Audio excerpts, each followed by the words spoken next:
एक लखनऊ के शायर को अपनी शायरी पर बहुत नाज था। एक दिन उन्होंने अपनी बीवी से कहा, बेगम, देखना एक दिन मैं अपनी शायरी से दुनिया भर में आग लगा दूंगा। बीवी ने सटपटा कर कहा, हजूर, घर में माचिस नहीं है, जरा एक शेर चूल्हे में भी डालना।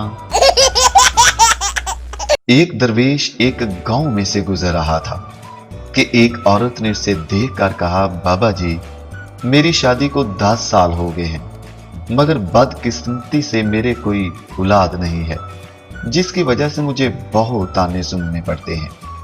बाबा जी ने कहा, बेटी तू फिक्र न कर, मैं मिज़ार पर जाकर तुम्हारे नाम से दिया जलाऊंगा और फिर जरूर अल्लाह तुम पर करम करेगा। तकरीबन 13 साल बाद इसी दरवेश का फिर उसी इलाके में से गुजर हुआ तो उसने सोचा, क्यों ना उस औरत से मिलकर एक दफा उसका हाल चाल पूछ लिया जाए। वो उसका पता मालूम करके उसके घर तशरीफ ले गया। घर पहुंचकर बाबा जी ने देखा कि हर तरफ बच्चे ही बच्चे हैं और एक बच्चा उस औरत की गोद में है और उसको वो गोद उठाई खड़ी है। बाबा जी ने पूछा, बेटा, ये बच्चे कौन है?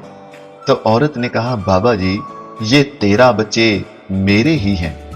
इनमें 7 लड़के हैं और 6 लड़कियां हैं। बाबा जी ने कहा, माशाल्लाह, अल्लाह का बहुत शुक्र है। तुम्हारा खावन कहाँ है?